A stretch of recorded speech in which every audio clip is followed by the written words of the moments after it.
Hello বন্ধুরা, আপনাদের সকলকে নতুন একটি ভিডিওতে স্বাগত জানাই।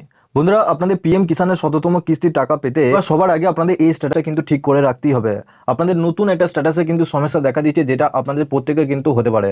আপনাদের মধ্যে একজন কিষান আমাকে স্ট্যাটাসটা পাঠিয়েছে, তো তাকে অসংখ্য ধন্যবাদ জানাচ্ছি এরকম স্ট্যাটাস পাঠানোর জন্য। তো আপনাদের যদি স্ট্যাটাসের দিক থেকে কোনো সমস্যা হয়ে থাকে, সেক্ষেত্রে আপনার নিচে ডেসক্রিপশনে লিঙ্ক আছে, ওখানে জয়েন হয়ে আমাকে পার্সোনালভাবে পাঠাতে পারবেন।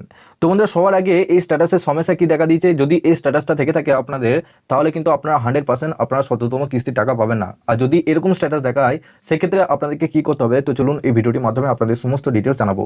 তার আগে আপনাদের কাছে একটা রিকোয়েস্ট করবো, চ্যানেলে নতুন হলে চ্যানেলটিকে অবশ্যই সাবস্ক্রাইব করে বেল নোটিফিকেশনটি অল করে রাখবেন, এই ধরনের নতুন কিছু আপডেট সবার আগে পাওয়ার জন্য। আর যারা আগে থেকে সাবস্ক্রাইব করে রেখেছেন তাদেরকে অসংখ্য ধন্যবাদ। তো চলুন বন্ধুরা, ভিডিওটি শুরু করা যাক। তো বন্ধুরা, সবার প্রথম আগে এই স্ট্যাটাসটা আগে দেখে নিন। এখানে আপনাদের কি দেখাচ্ছে, এখানে দেখুন ব্যাংক থেকে পুরোপুরিভাবে রিজেক্ট করে দিয়েছে। এখানে দেখাচ্ছে আধার নাম্বার ট্যাপার by bank customer to contact his per her bank. যদি আপনাদের এরকম স্ট্যাটাস দেখায় রেড কালারে, সেক্ষেত্রে আপনারা 100% আপনাদের শততম কিস্তির টাকা আপনারা কিন্তু পাবেন না। তো সবার আগে আপনাদের যে কাজটা করতে হবে, আপনারা অবশ্যই নিজেদের স্ট্যাটাসটাকে চেক করুন। তো বন্ধুরা, সবার প্রথম আপনাদের এই ওয়েবসাইটে আসতে হবে। এই ওয়েবসাইটের লিঙ্ক আমি ডেসক্রিপশনে দিয়ে রাখবো, আপনারা ডাইরেক্ট লিঙ্কে ক্লিক করে এই পেজে চলে আসবেন।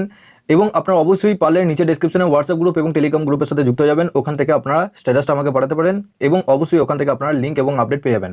এখানে দেখুন DBT status of beneficiary and payment details, নিচে দেখুন ক্যাটাগরি, এই ক্যাটাগরি অপশন সিলেক্ট করবেন। এখানে দ্বিতীয় যে অপশনটা আপনারা দেখতে পাচ্ছেন পিএম কিষান, এই অপশনে সিলেক্ট করবেন। তারপর নিচে দেখুন ডিবিটি স্ট্যাটাস, এখানে দুটো অপশন দেখা যাচ্ছে, একটা বেনিফিশিয়ারি ভ্যালিডেশন, একটা পেমেন্ট।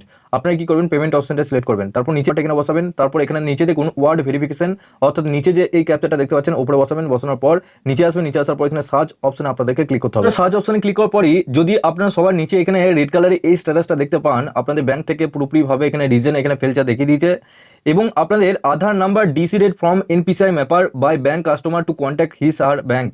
যদি আপনাদের এরকম স্ট্যাটাস দেখায়, সবার প্রথম আপনাদের যে কাজটা করতে হবে, আপনাদের যে ব্যাংকের বইটি রয়েছে, সেটা আপনাদের স্টেট ব্যাংক হোক, ব্যাংক অফ ইন্ডিয়া হোক, বা ব্যাংক অফ বরোদা হোক, পাঞ্জাব ন্যাশনাল ব্যাংক হোক, যে কোনো ব্যাংক হোক, সেই ব্যাংকে গিয়ে আপনারা বলবেন যে ডিবিটি আপনাদের লিঙ্কটা অন করে দিতে, এবং এর সাথে দিতে ডিবিটি আর এনপিসিআই লিঙ্ক এটা দুটোই একই, তাও বলবেন যে ডিবিটি এবং এনপিসিআই লিঙ্কটা আপনাদের অন থাকতেই হবে। ওখানে ব্যাংকের স্টাফকে বলবেন যে স্যার, আমার পিএম কিষানে আমি টাকা পাচ্ছি না, এখানে আমার যে ডিবিটি সিস্টেমটা রয়েছে আপনাদের ব্যাংকে, সেই ডিবিটি সিস্টেমের জন্য আমার অ্যাকাউন্টে টাকা ঢুকছে না। ওখানে স্ট্যাটাস চেক করতে গেলে আপনার এনপিসিআই লিঙ্ক নেই, সেই রকম স্ট্যাটাস আপনাকে দেখাচ্ছে, বা আপনারা এই স্ট্যাটাসটা প্রিন্ট আউট করে নিয়ে সেই স্টাফকে আপনারা দেখাতে পারবেন। সব থেকে সহজ হবে ওটা। তো এই স্ট্যাটাসটা যখনই ওনাদেরকে দেখাবেন, তখনই ওনারা কিন্তু পরিষ্কারভাবে বুঝতে পারবেন যে হ্যাঁ, এই যে স্ট্যাটাসটা দেখাচ্ছে এটা পুরোপুরিভাবে ব্যাংকের ডিবিটি লিঙ্কের জন্যই আপনাদের কিন্তু এই ফেলচারটা দেখিয়েছে, টাকা কিন্তু ঢোকে নাই। তো 17তম কিস্তি টাকা ঢোকার আগে আপনাদের যদি আপনাদের এরকম স্ট্যাটাস দেখায়, সেক্ষেত্রে আপনারা কিন্তু 16তম কিস্তি টাকার মতো আপনার 17তম কিস্তি টাকা 100% আপনাদের অ্যাকাউন্টে কিন্তু ঢুকবে না। তো এই যে কিষান রয়েছে, এই কিষানে কিন্তু 16তম কিস্তি টাকা পাননি। সেক্ষেত্রে সরলে আপনাদের নিজে ব্যাংকে গিয়ে ডিবিটি স্ট্যাটাসটা অন করে নিতে পারেন, কিংবা আপনারা ইন্ডিয়া পোস্ট পেমেন্ট ব্যাংকের একটা অ্যাকাউন্ট কিন্তু খুলতে পারেন। এই সময় যদি আপনারা খোলেন, সেক্ষেত্রে আপনারা 17তম কিস্তির টাকা এবং 16তম কিস্তির টাকা টোটাল 4,000 টাকা কিন্তু আপনাদের অ্যাকাউন্টে ঢুকে যাবে। যদি আপনাদের আগের কিস্তির টাকা বাকি থাকে, সেক্ষেত্রে সমস্ত কিস্তির টাকা আপনাদের অ্যাকাউন্টে কিন্তু ঢুকবে। তো সবার আগে এই কাজটা করুন। যদি না পারেন, ব্যাংকের দিক থেকে কোনো কাজকর্ম যদি না করে, সেক্ষেত্রে আপনারা ইন্ডিয়া পোস্ট পেমেন্ট ব্যাংকে একটা অ্যাকাউন্ট খুলে নেবেন। আপনারা 100% আপনাদের অ্যাকাউন্টে কিন্তু 17তম কিস্তির টাকা ঢুকে যাবে। এর সাথে বন্ধুরা, আমি আই বাটনে একটা লিঙ্ক দিয়ে রাখবো। ওই লিঙ্কের মাধ্যমে আপনাদের নতুন একটা ওয়েবসাইট চালু হয়েছে, যেটা আপনাদের গভর্নমেন্ট থেকে ওয়েবসাইট চালু হয়েছে। ওই ওয়েবসাইটের মাধ্যমে তাদেরকে রিপোর্টে জানাতে পারবেন যে আপনাদের স্ট্যাটাসটা এরকম দেখাচ্ছে, আমি ঠিক করে নিয়েছি। ওটা ঠিক করার পর আপনাদের স্ট্যাটাসটা পাঠাতে হবে। তো আপনাদের সেই পোস্ট পেমেন্ট ব্যাংকের অ্যাকাউন্ট বা সেই ব্যাংকের অ্যাকাউন্টটা এবং আপনাদের পর্চাটা এবং আধার কার্ডটা সমস্ত পিডিএফ করে নিয়ে তাদেরকে পাঠাতে পারবেন, রিপোর্টে জানাতে পারবেন যে হ্যাঁ, আমি এই যে স্ট্যাটাসটা আছে, সেই স্ট্যাটাসটা আমি ক্লিয়ারভাবে আমি ঠিক করে নিয়েছি। পাঠিয়ে দিলে আপনাদের 1 সপ্তাহের মধ্যে আপনাদের স্ট্যাটাসটা কিন্তু ঠিকঠাক হয়ে যাবে। তো আমি উপরে আই বাটনে লিঙ্ক দিয়ে রাখবো, আপনারা খুব সহজেই ওই ভিডিওটার মাধ্যমে কিভাবে তাদেরকে রিপোর্ট করতে হয়, কিভাবে আপনার অ্যাকাউন্ট খুলবেন, কিভাবে তাদেরকে পাঠাবেন পিডিএফ করে, সমস্ত ডিটেলস আমি জানিয়েছি, একবার দেখে নেবেন।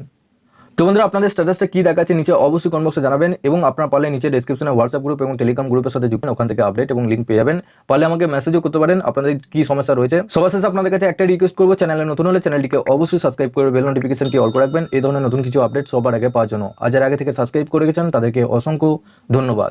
তো চলুন বন্ধুরা, পরের ভিডিওতে দেখা হচ্ছে এরকমই নতুন কিছু আপডেট নিয়ে।